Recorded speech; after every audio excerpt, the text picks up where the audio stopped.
ഒരു സമയത്ത് ടെസ്റ്റിൽ ഇന്ത്യയുടെ മോസ്റ്റ് കൺസിസ്റ്റന്റ് ബാറ്റേഴ്സിൽ ഒരാളായിരുന്നു മയങ്ക് അഗർവാൾ. ടെസ്റ്റിൽ 2 ഡബിൾ സെഞ്ചുറി പോലും ഇന്ത്യക്ക് വേണ്ടി അടിച്ചിട്ടുള്ള അഗർവാൾ എങ്ങനെയാണ് സൈലന്റായി ടീമിന്റെ പുറത്തേക്ക് പോയത്? ഓസ്ട്രേലിയക്കെതിരെ 2018 MCGയിലായിരുന്നു അഗർവാൾ ഡെബ്യൂ ചെയ്തത്. ആ മാച്ചിൽ 76 നേടി സെലക്ഷൻ ശരിയാണെന്ന് താരം തെളിയിച്ചു. തൊട്ടടുത്ത വർഷം സൗത്ത് ആഫ്രിക്കയ്ക്കെതിരെയും ബംഗ്ലാദേശിനെതിരെയും ഡബിൾ സെഞ്ചുറി നേടി ഏറ്റവും പെട്ടെന്ന് 2 ഡബിൾ സെഞ്ചുറി കുറിക്കുന്ന ടെസ്റ്റ് പ്ലെയർ എന്ന റെക്കോർഡ് പോലും അഗർവാൾ തന്റെ പേരിൽ ചേർത്തു. 2020 ആയപ്പോഴേക്കും ടെസ്റ്റിൽ 45 ആവറേജ് താരത്തിനുണ്ടായിരുന്നു.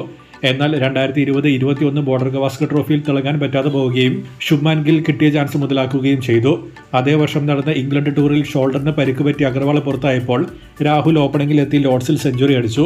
അഗർവാൾ പരിക്ക് മാറി വന്നപ്പോഴേക്കും രോഹിത്തിന്റെ ബാക്കപ്പ് മാത്രമായിട്ടാണ് 2022 ചാൻസ് വന്നത്. അപ്പോഴേക്കും ഓപ്പണിംഗിൽ ഗില്ലും രാഹുലും അഗർവാളിനേക്കാളും ബെറ്റർ ഓപ്ഷൻസായി മാറി. രോഹിത് പോകാനായപ്പോഴേക്കും ജയ്സ്വാൾ കൂടി എത്തിയതോടെ ഇനിയൊരു ചാൻസ് അഗർവാളിന് ഓപ്പണിംഗിൽ കിട്ടാത്ത വിധം കാര്യങ്ങളെത്തി. അഗർവാളിനേക്കാളും ബെറ്ററായ പ്ലെയേഴ്സ് ടീമിൽ വന്നതാണ് താരത്തിന്റെ ടെസ്റ്റ് കരിയർ ഇല്ലാതാവാൻ കാരണമായത്.